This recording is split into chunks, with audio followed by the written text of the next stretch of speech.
garde plus, au bout d'un long hiver, l'espoir d'une saison nouvelle. Rappelle-toi Jésus, qui franchit le désert, conduit par un amour fidèle. Car depuis qu'il est venu, en nous tout a changé. Un monde est disparu, un autre monde est né, depuis qu'il est venu.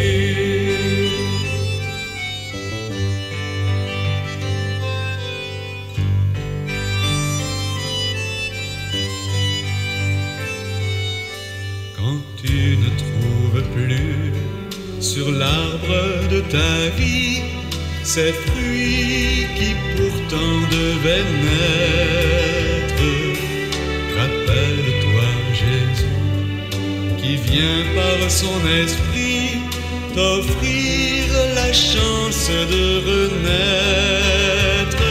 Car depuis qu'il est venu, en nous tout a changé.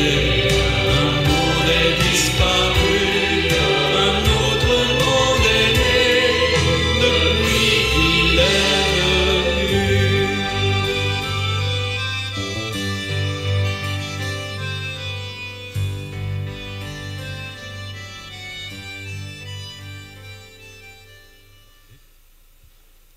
Alors, bonjour à chacun et chacune d'entre vous qui, ce matin, vous vous réunissez à l'Esprit de Dieu pour entrer dans sa volonté, la découvrir. C'est une joie immense. Aujourd'hui, on va fêter la fête de Saint-Longin. C'est un soldat martyr. Si vous remarquez mon étole qui est de couleur rouge, ça veut dire que ça a une signification importante. Je vais vous parler un peu plus longuement de ce jeune homme-là. C'est un centurion. Il y en a qui l'appellent le soldat, ça dépend des Écritures, mais on va regarder ça ensemble. On va découvrir quelque chose d'extraordinaire. C'est que la violence essaie d'opprimer la vérité. Puis quand on regarde aujourd'hui un peu ce qu'on vit, on découvre qu'il y a des guerres un peu partout sur le globe terrestre. Je réalisais hier une prophétie que le pape François a faite. Nous sommes déjà en Troisième Guerre mondiale depuis quelques années. Ce n'est pas l'Ukraine qui a parti la guerre, mais nous sommes déjà en guerre mondiale. Alors imaginez-vous, déjà, là, 5 à 6 ans, le pape François avait fait cette prophétie-là. Puis c'est vrai. Alors ce matin, si vous le voulez bien, on va faire le signe de la croix, qui nous rappelle que le prince de la paix est venu sur la terre pour qu'on puisse vivre, nous aussi, d'amour, de tendresse et de paix. Maintenant, nous nous signons au nom du Père, du Fils et du Saint-Esprit. Amen. Donne la lumière, Seigneur, à nos yeux. Garde-nous du sommeil de la mort et que l'adversaire ne crie pas victoire. Je ne sais pas si vous connaissez Saint-Longin. C'est un soldat ou un centurion, ça dépend de quelle place qu'on lit dans les évangiles. Il est originaire de Cappadoce. Il servait dans l'armée romaine. Vous savez que la Palestine avait été envahie par l'armée romaine, et puis il y avait aussi des gens qui luttaient contre l'armée romaine. On avait aussi dans les disciples des apôtres un aussi qui était un mercenaire contre les Romains. Et quand il a rencontré Jésus, cet homme, il s'est converti. C'est un peu ça ce matin qu'on va regarder ensemble. Parce que la publicité à la télévision nous montre toujours des scènes de violence, mais il ne nous montre pas le Christ. Ce matin, on va regarder Jésus. Comment Jésus s'est pris pour convertir ce soldat. Puis ce soldat, savez-vous qu'est-ce qu'il a fait? C'est lui qui a perforé le côté du Christ. C'est lui qui a donné le coup de lance. C'est pour ça qu'ils l'ont appelé Saint-Longin. Il commandait une unité en Judée. Il fut, avec ses hommes, chargé de surveiller la crucifixion de Jésus-Christ. Et il reçut ensuite mission de garder son corps pour que personne ne pût le dérober, ni dire qu'il était ressuscité.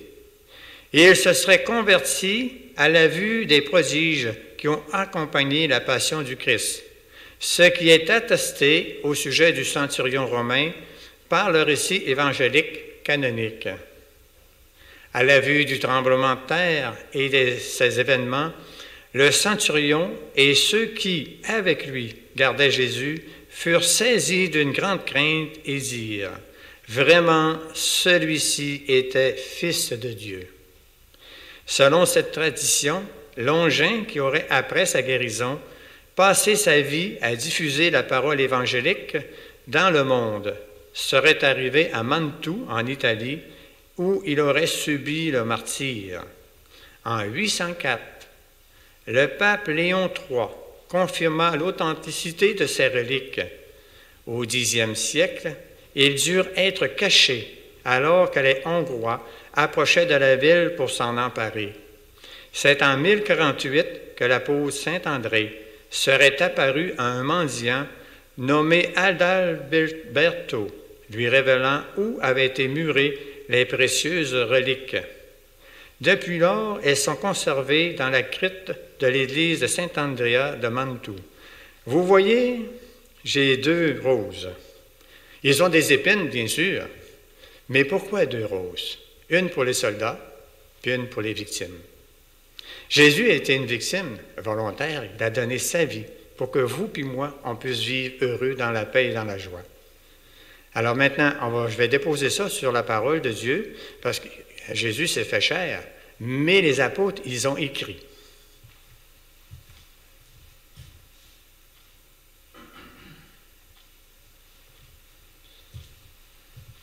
Je l'ai déposé, ces roses, sur une parole de Dieu, c'est la guérison du centurion. Vous savez, on a toutes des intentions aujourd'hui. Puis il y en a aussi qui sont plus importantes que d'autres parce que c'est difficile plus pour eux autres que pour un autre. Des fois, on peut penser, il n'a pas l'air à souffrir, lui. Mais on ne sait pas le degré d'intensité de sa blessure intérieure. Alors, on va regarder en ce début du mois de mars, le Seigneur suscite en nous l'espérance du salut. Mais parfois, notre cœur se décourage à la venue de signes qui ébranlent notre foi. Prenons la guerre en Ukraine. Il y en a partout des guerres. Savez-vous comment il y a eu d'avortements l'année passée?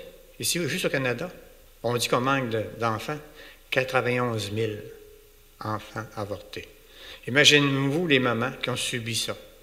Ils sont blessés profondément, puis les pères aussi. Là. Il y a la maladie, il y a la COVID. On n'est pas encore sorti de la COVID. On est encore en train de lever les interdictions, mais ça ne veut pas dire qu'on n'aura pas une rechute. Là. Mais comment on fait pour passer au travers de tout ça? Comment on fait pour ne pas douter de la présence du Christ parmi nous? C'est ça qu'on va regarder ensemble aujourd'hui. Seigneur, avec une inlassable bonté, veille sur ton Église, comme sans toi, l'être humain mortel succombe. Puisse ton aide constante nous arracher au mal et nous diriger vers le salut. Amen. Maintenant, nous allons écouter Mme Gérard qui va nous lire cette première lecture.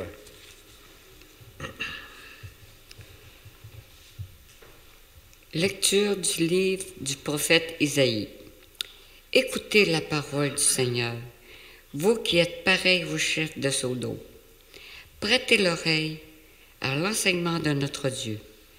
Vous, peuple de Gomorrhe, lavez-vous, purifiez-vous, ôtez de ma vue vos actions mauvaises, cessez de faire le mal. Apprenez à faire le bien, recherchez le droit, mettez par l'oppresseur, rendez justice à l'orphelin, défendez la cause de la veuve. Venez et discutons, dit le Seigneur. Si vos péchés sont comme l'écarlate, ils deviendront aussi blancs que la neige. S'ils sont rouges comme le vermillon, ils deviendront comme de la laine. Si vous consentez à m'obéir, les bonnes choses du pays, vous les mangerez. Mais si vous refusez, si vous vous obstinez, c'est l'épée qui vous mangera. Oui, la bouche du Seigneur a parlé.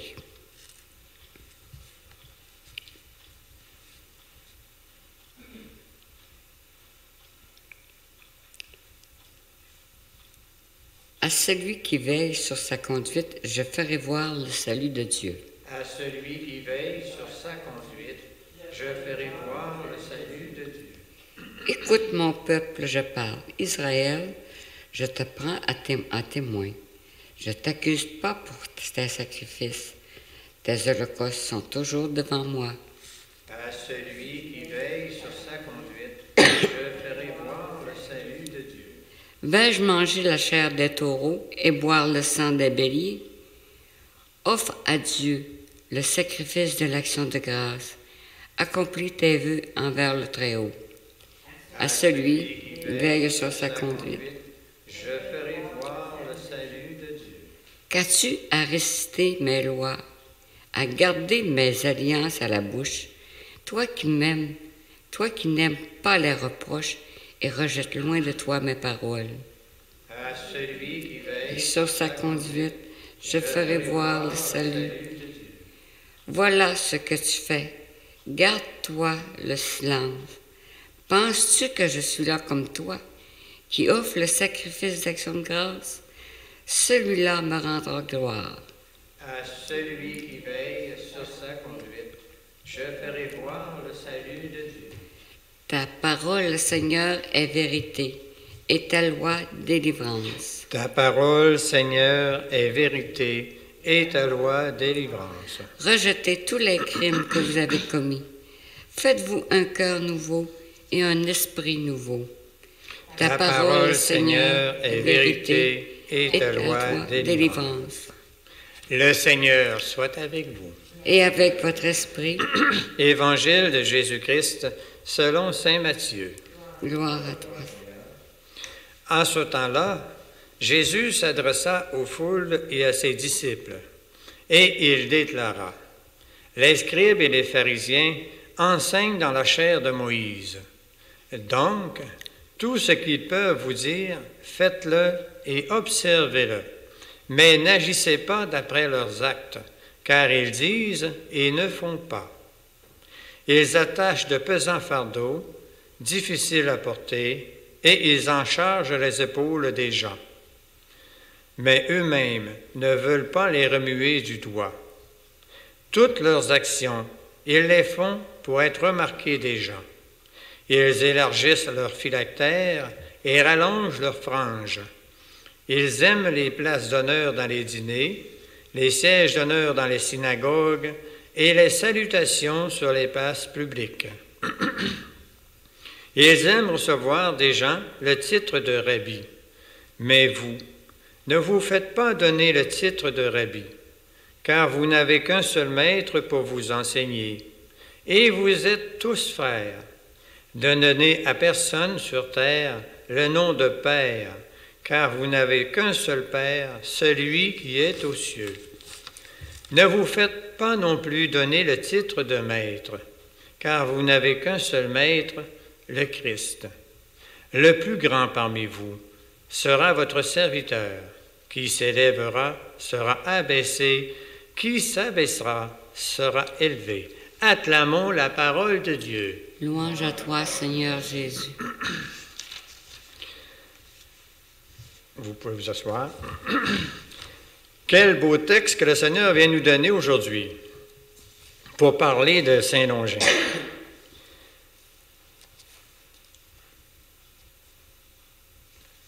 Il dit dans l'Évangile, « Ne vous faites pas donner le titre de rabbi, car vous n'avez qu'un seul maître pour vous enseigner. » Alors voilà ce que Jésus nous dit. C'est extraordinaire, pareil, hein?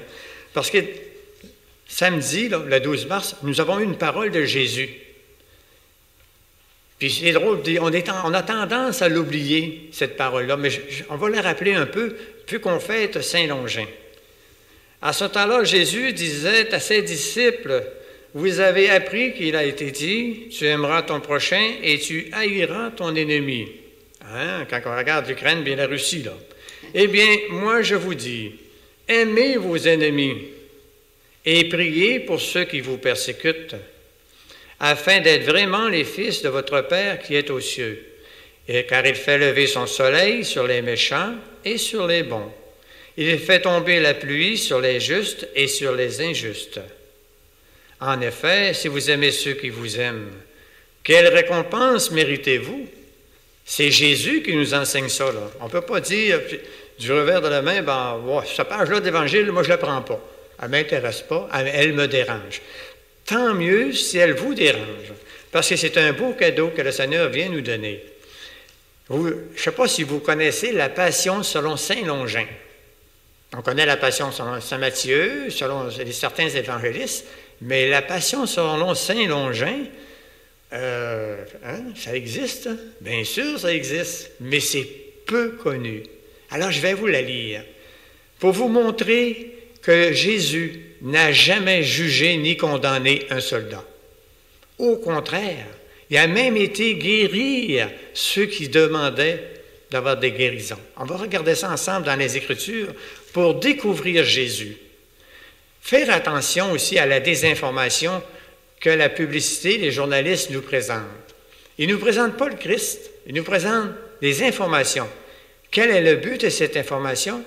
C'est à vous de juger. Moi, je regarde la parole de Dieu, ce que Jésus m'enseigne, de prier pour mes ennemis, de prier pour ceux qui me persécutent. Alors, regardons bien dans les Écritures, je vais même vous donner les références. Alors, vous pourrez les consulter ou réécouter cette vidéo si vous voulez.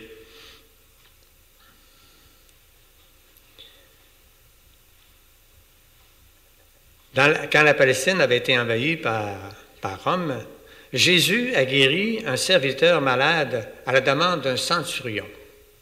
Puis ça, c'est dans Matthieu, chapitre 8, verset 9. En vérité, je vous le dis, je n'ai rencontré une telle foi chez personne en Israël. Imaginez-vous, Jésus vient de témoigner qu'un soldat a plus de foi que tous les gens d'Israël. Wow! C'est pas ça que la TV nous enseigne, là. Tout ce qui nous montre, c'est des bombes qui tombent sur la tête de tout le monde. Regardons la deuxième parole de Dieu. Le Seigneur enseigne aux soldats qu'est-ce qu'ils devaient faire, mais c'est Jean le Baptiste qui a commencé. Regardons le chapitre 3 de l'Évangile selon saint Luc, le verset 14. Des soldats l'interrogent à leur tour. Ils demandent ça à Jean le Baptiste. Et ils lui disent, « Et nous, que devons-nous faire? » Et il leur répond, « Ne brutalisez personne et ne faites pas de chantage.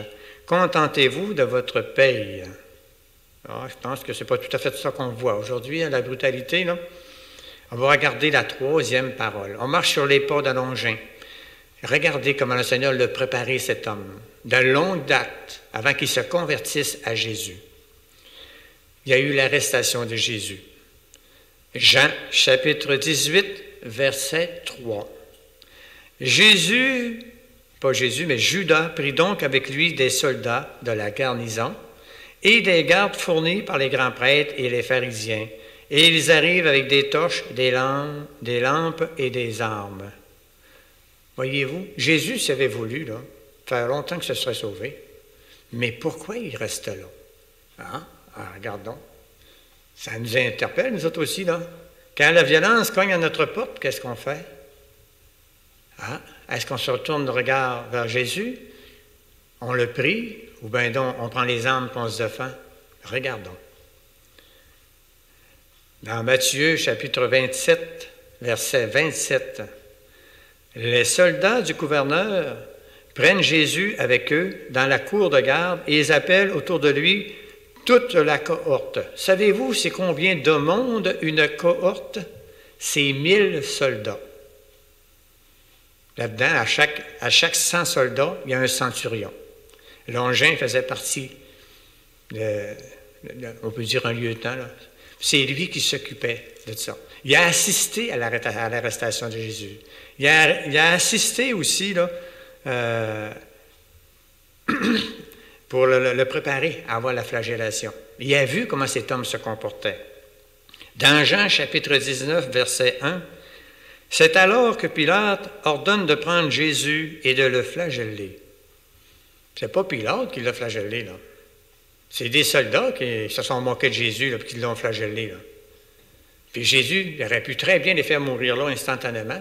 Souvenez-vous, quand ils sont allés l'arrêter au jardin de Gethsémani, ils ont tous tombé à terre, les gens qui venaient l'arrêter. Pas une fois, 3 fois. Mais Dieu voulait se livrer à leurs mains. Dans Jean chapitre 19, verset 2, les soldats tressent une couronne avec des épines et la lui mettent sur la tête. Incroyable. Jésus se laisse couronner d'épines par des soldats. Hey, je ne suis pas trop sûr que nous autres, on est capables de faire ça. Hein, Mme Gérard? Pas vraiment. Hey! Bon, je pourrais prendre Gilles, va essayer une couronne d'épines, puis je ne suis pas trop sûr qu'il se laisserait faire. Hein? Donc, il nous manque quelque chose. Encore un autre pas avec Longin. Regardons comment le Seigneur, qu'est-ce qu'il a fait avec cet homme-là. Dans Matthieu, chapitre 27, verset 31, « Lorsqu'on eut fini de se moquer de lui, de Jésus, on lui enleva le manteau de soldat. » Ah, regardons ça, toi. Jésus portait un manteau de soldat. Wow! Hein? C'est pas tout à fait ce qu'on pense de Jésus. Et on lui remit ses vêtements. Regardons maintenant l'Évangile selon saint Marc, chapitre 15, versets 17 et 19. Un autre pas avec Longin. Regardez comment le Seigneur le prépare, ce soldat-là. Regardez bien. Il le couvre d'un manteau rouge de l'armée et lui mettent une couronne qu'ils ont tressée avec des épines. Puis ils se mettent à le saluer. « Salut, roi des Juifs !» Et ils lui frappent la tête avec un roseau. Ils crachent sur lui et lui font de grandes salutations en pliant le genou devant lui. Longin, il voit ça, cet homme qui subit tous ces assauts-là, puis ne parle pas. Il aurait le pouvoir de toutes les faire mourir, ou les rendre aveugles, ou les rendre sourds. Il ne réagit pas. Ben voyons donc, qu'est-ce qui se passe avec cet homme-là? On continue, un autre pas. Matthieu, chapitre 27, verset 31. Lorsqu'on eut fini de se moquer de lui, on lui enleva le manteau de soldat, puis on lui remit ses vêtements, puis on l'emmena pour le crucifier. Regardez bien le premier geste que Longin va poser. Marc, chapitre 15, verset 21. Pour porter sa croix, les soldats réquisitionnèrent un homme qui passait par là en revenant des champs. C'était Simon de Cyrène, le père d'Alexandre et de Rufus. Avez-vous vu? Déjà, Longin commence à avoir pitié de Jésus. Il n'a pas un amour envers Jésus, il a pitié de lui, de voir tout ce que cet homme souffre, puis il ne sait pas comment l'aider. Parce que c'est un soldat, il est obligé d'obéir. Alors, il fait ce qu'il peut dans la mesure de son corps, de son travail. Regardons maintenant Luc, chapitre 23, versets 36 à 38. Les soldats aussi le tournèrent en ridicule lorsqu'ils s'approchèrent pour lui présenter du vin acidulé. Ils lui disaient, « Sauve-toi toi-même si tu es le roi des Juifs. » Car au-dessus de lui, on avait placé un écriteau, « Le roi des Juifs. » On voit les soldats qui se moquent encore de Jésus. Mais pas Longin. Là, c'est des soldats. Ils nomment les soldats. Ah, il y a déjà quelque chose qui se passe. Dans Jean, chapitre 19, verset 23, « Quand les soldats mirent Jésus en croix, ils prirent ses vêtements et en firent 4 parts, une pour chaque soldat. » Déjà, ils ont l'héritage de Jésus.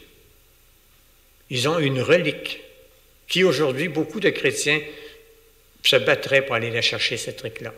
Mais on voit que c'est les soldats qui en héritent.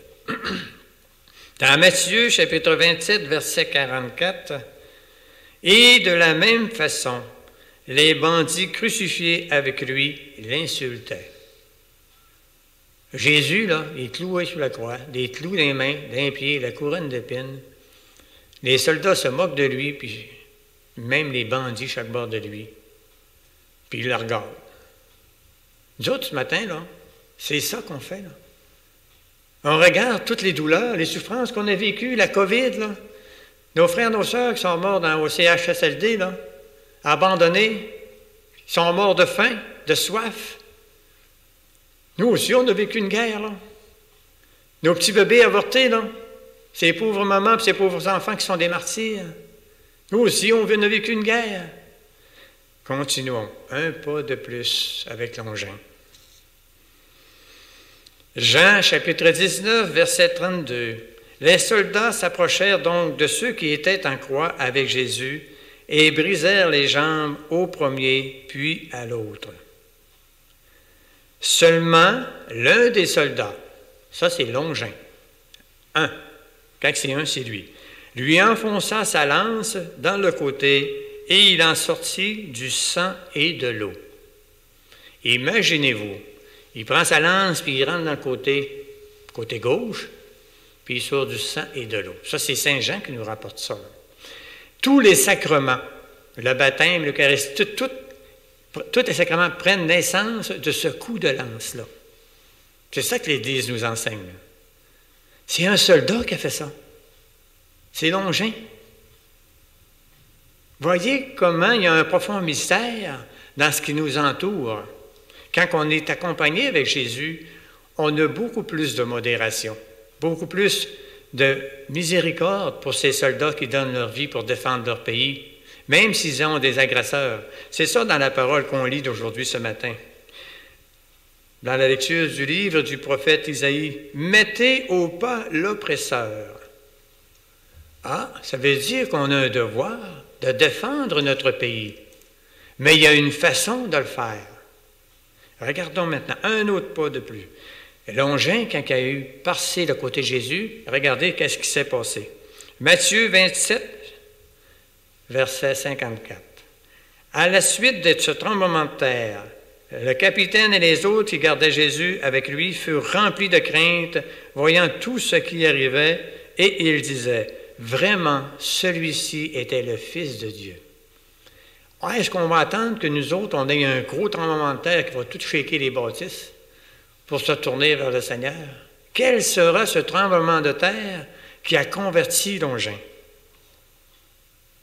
Regardons maintenant, après que Jésus a été ressuscité, ils l'ont mis dans son tombeau, mais il a ressuscité. Où il est rendu, Longin? Il était supposé de veiller sur le corps de Jésus pour pas personne ne le vole. Alors, regardons. Dans les Actes des Apôtres, chapitre 10, verset 7, la conversion de Longin, son baptême, c'est là qu'il a été baptisé. C'est là qu'est marqué aussi son martyre. Regardons encore dans le chapitre 7. Chapitre 10, verset 7. Lorsque l'ange qui lui a parlé s'est éloigné, Cornelius appelle deux de ses domestiques, ainsi qu'un soldat, serviteur de Dieu, choisi parmi ceux qui le servent. C'était Longin. C'est encore lui. Regardez au début comment il s'est pris. Il a rencontré Jésus, puis il l'a reconnu dans la douleur. Puis c'est un homme qui est habitué de vivre des batailles, puis de voir un homme qui agit, qui répond à ses ennemis par la douceur, par la prière. Il ne connaissait pas ça.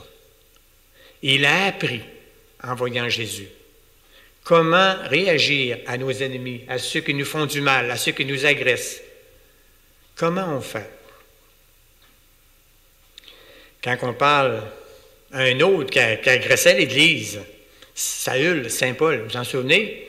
Le Seigneur lui est apparu et l'a jeté en bas de son cheval. C'est bien. Quand on regarde dans les Actes, chapitre 9, versets 4 à 6, il tombe par terre et entend une voix qui lui parle. « Saül, Saül, pourquoi me persécutes-tu? » Il lui demande, « Mais qui es-tu, Seigneur? » Il lui répond, « Je suis Jésus que tu persécutes. » Ça veut dire que quand nos frères, nos sœurs sont agressés comme Jésus, on répond de quelle façon? Alors cette liberté que le Seigneur nous donne ce matin, puis vient nous montrer, ça veut dire qu'elle nous est disponible à chacun et chacune d'entre nous. On peut demander au Seigneur cette grâce de porter la croix. Ça ne veut pas dire qu'on ne souffre pas, ça ne veut pas dire qu'on ne pleure pas. Jésus a pleuré à Gethsémani, là. Puis il en a versé des larmes de sang, là. Ça veut dire que c'est difficile, mais Jésus n'était pas seul. Il était accompagné de l'Esprit Saint. Nous aussi, on peut demander ça ce matin, là, avec tout ce qu'on voit depuis au moins le dernier mois. Là. Aussi, on va sortir de la COVID, mais ce n'est pas terminé. On a d'autres maladies, le cancer, plein de choses. Comment on réagit à ça? Est-ce qu'on se retourne le regard extérieur vers l'intérieur, qu'on dit, Seigneur, aide-moi, Seigneur. Demandons cet esprit de charité au Seigneur. Comme lui, son Père lui a donné cet esprit pour qu'il puisse donner sa vie. C'est ça la justice de Dieu. Jésus a donné sa vie pour les soldats. Vous l'avez vu, hein, je vous ai montré par les Écritures.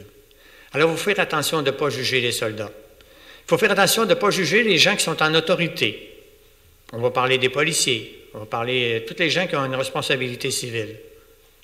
De ne pas juger, même s'ils commettent des actes qui semblent d'une grosse énormité. Nous, notre rôle à nous, à chacun et chacune d'entre nous, les chrétiens, c'est d'intercéder le Seigneur. Dire, Seigneur, prends pitié. Comment le Seigneur va répondre? Vous avez vu comment il a répondu pour Saül? Pourquoi il ne ferait pas ça à Poutine? Qu'est-ce qui empêche le Seigneur de le faire à Poutine? Absolument rien. Pourquoi il ne le ferait pas apparaître à quelqu'un d'autre? On ne sait pas. Pourquoi nous, on ne se retournerait pas le regard du cœur vers le Seigneur? Dit, Seigneur, prends pitié de nous. Accompagne-nous dans tous ces scandales que nous vivons. Puis c'est ça que le Seigneur veut aujourd'hui, que ses frères et sœurs fassent sur toute la terre, comme le pape François le dit. Priez pour ceux qui vous persécutent. Ne les jugez pas, ne les condamnez pas. Je vous raconte maintenant un fait.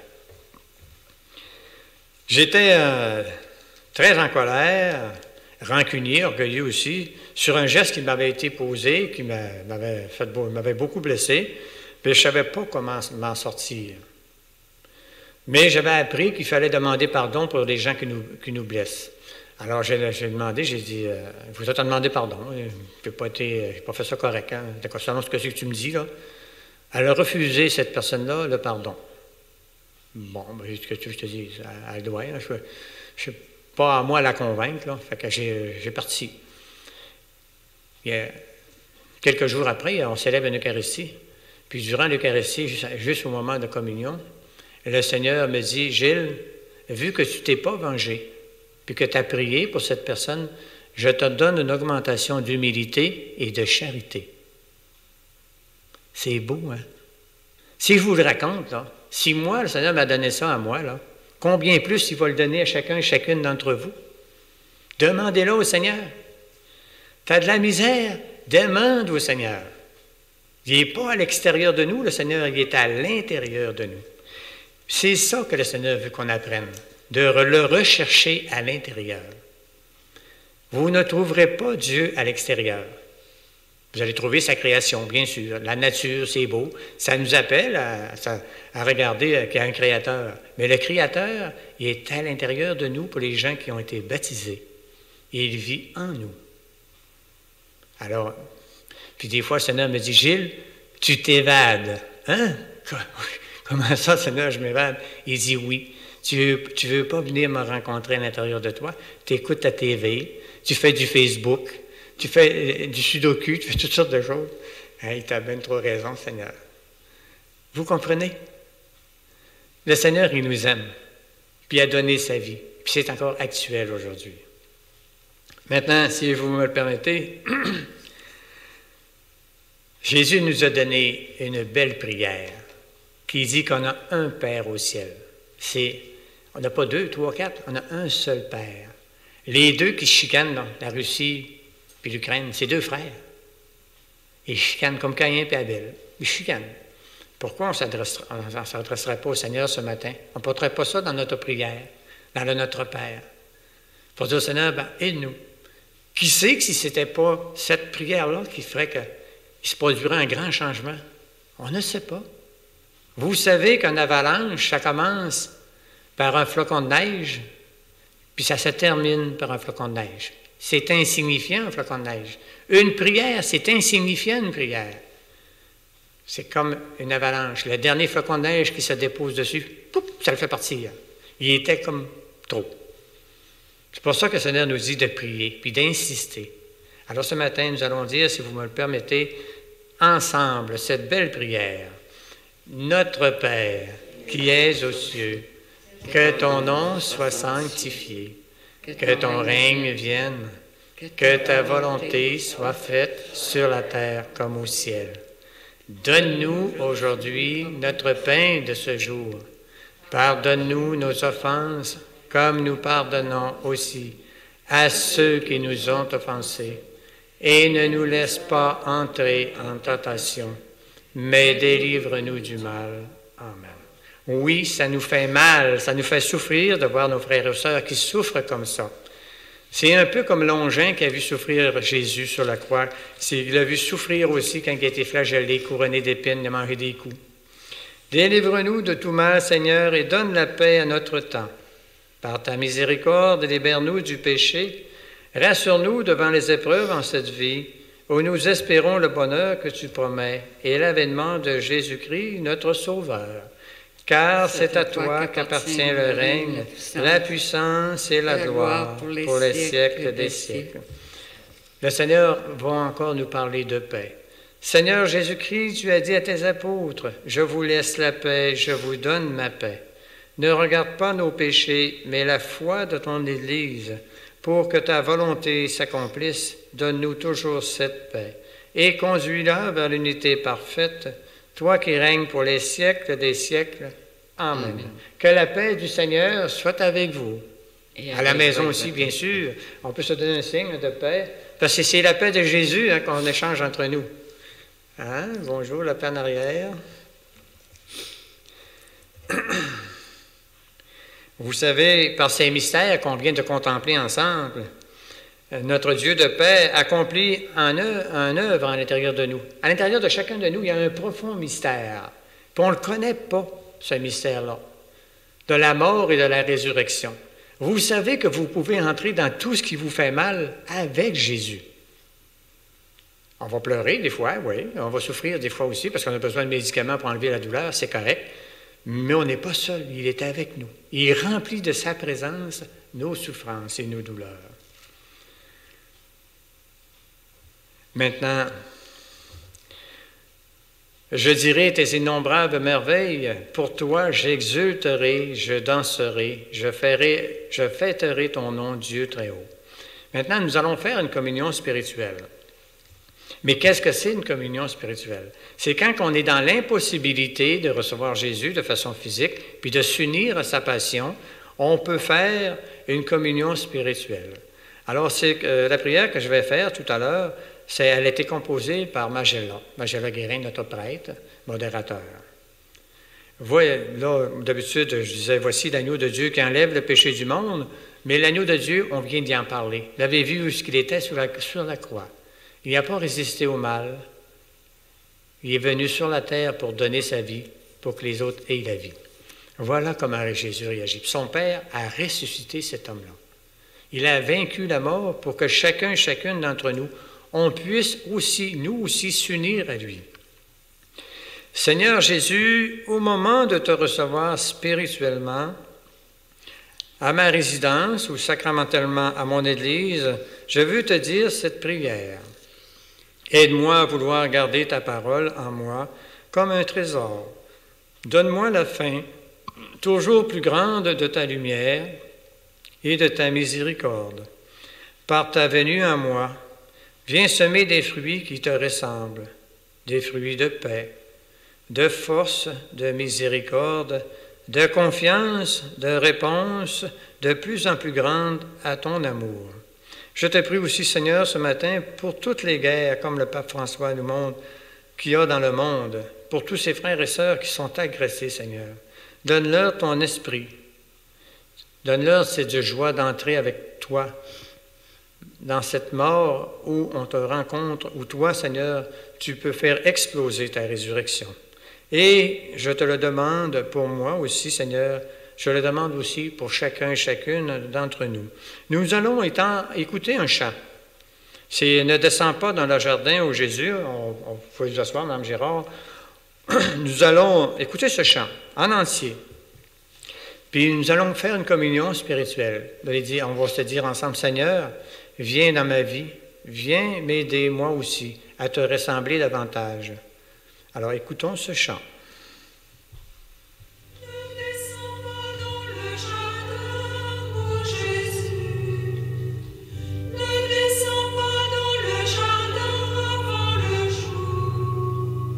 Si je ne descends pas dans le jardin en plein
Quand on voit et qu'on imagine toutes ces souffrances, nous aussi, on trouve que c'est une grande atrocité. Nous aussi, on trouve que c'est drôle, hein? On pense que le Seigneur, il n'est pas dans notre histoire et qu'il nous a abandonnés. Un peu comme Jésus, abandonné. Il a laissé demander une bonne volée à Jésus, puis il l'a laissé là. Mais non, c'est pas ça. Il ne faut pas embarquer dans cette histoire-là. Jésus est venu donner sa vie pour que moi, puis chacun d'entre vous, on ait la vie éternelle. Jésus est mort, mais ressuscité. Cette joie que Dieu nous donne de sa résurrection nous permet à vous et moi de porter la croix. Quand on voit nos frères et nos sœurs mourir, le pape François nous a informé que présentement, il y avait plus de martyrs aujourd'hui que dans les premiers chrétiens, dans les premiers siècles. Il y en a, et c'est énorme. Alors, ce sang des martyrs, il crie vers le Seigneur. Nos larmes, nos douleurs, accompagnées puis liées aussi à ce sang par le baptême que nous avons reçu, permet nous aussi de se retourner vers Jésus, de dire, Seigneur, aie pitié de nous. Ne vous découragez pas. Ne vous faites pas voler votre foi. Au début, je vous ai lu quelque chose, je vous ai dit, la violence essaie d'opprimer la vérité. Ne vous faites pas voler votre foi. Jésus, il est vivant, puis il a besoin de chacun et chacune d'entre nous. Nous t'en prions, Seigneur, que ce repas pris à ta table sainte de ta parole nous aide à vivre plus saintement et nous procure ton inépuisable pardon et aussi qui augmente en nous la charité et l'humilité pour qu'on puisse s'abandonner à toi. Nous te le demandons par le Christ notre Seigneur. Amen. Amen. Maintenant, je vais demander au Seigneur, vous savez que quand le Seigneur demande de faire une bénédiction pour les personnes consacrées, ce n'est pas la personne qui fait la bénédiction, mais c'est le Christ lui-même qui l'a fait. Alors je vais demander au Seigneur de nous donner cette lumière du cœur, de l'esprit, pour qu'on puisse croire davantage qu'il est présent dans toutes les situations que l'on vit aujourd'hui. Qu'il nous donne aussi ce message d'espérance qu'on puisse porter aux gens qui en ont tellement besoin. Alors Seigneur, je te demande de nous bénir au nom du Père et du Fils et du Saint-Esprit. Amen. Allez en paix, glorifiez le Seigneur par votre vie. Nous écouterons le dernier chant, « Sois fort Israël ». C'est important parce qu'on lutte contre un adversaire qui lui aussi est éternel, mais Jésus l'a vaincu. Bonne journée. Merci. À vous aussi. On va attendre. Oui.